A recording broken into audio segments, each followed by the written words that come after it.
All right, so I'll go through the specialty application part. So this is part two of the application process. So if your child is interested in any of the specialty programs, again, they are all linked in the Guidance Google Classroom presentation. So if you wanted to look into it further, you can do that there.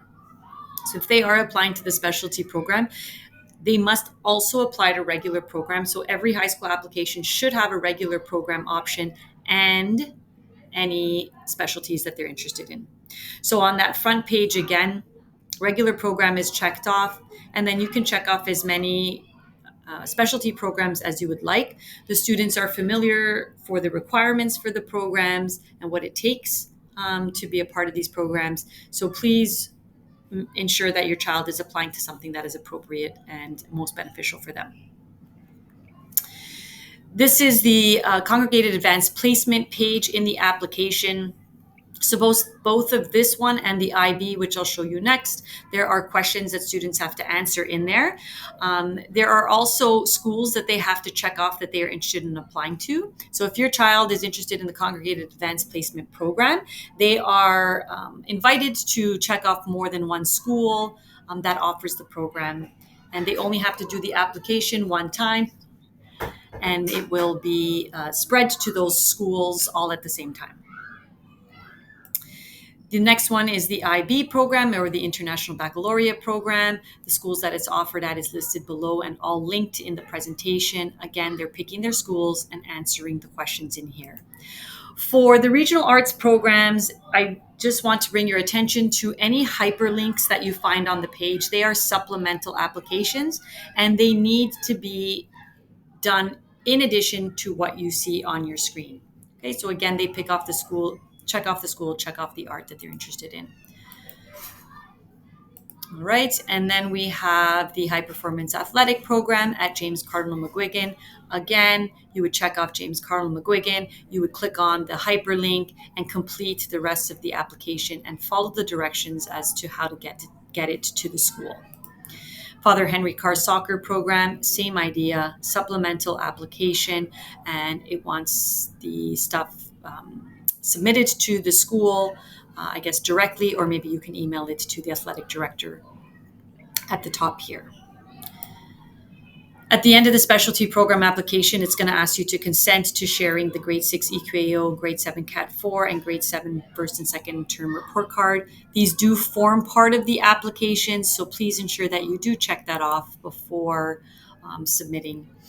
The principal will automatically get notified that your child has applied to a specialty program, and they will forward the teacher reference form to the teacher, either classroom teacher, or if there was maybe the grade 7 classroom teacher that your child would like to fill that out.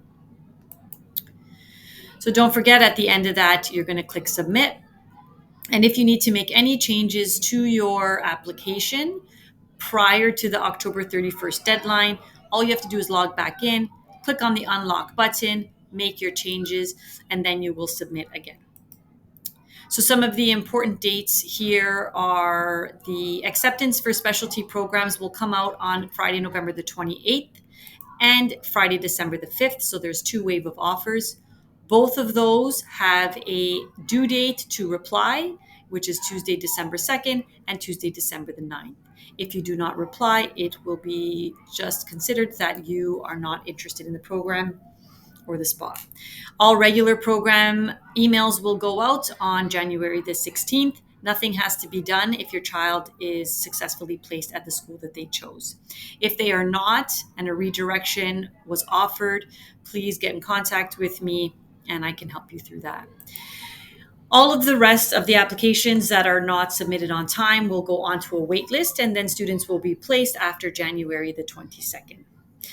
If there are any change requests, nothing can be made between the due date and January the 22nd. So even if you move, or if you are absolutely sure that your child wants to transfer to a different school, nothing can be done until after January 22nd.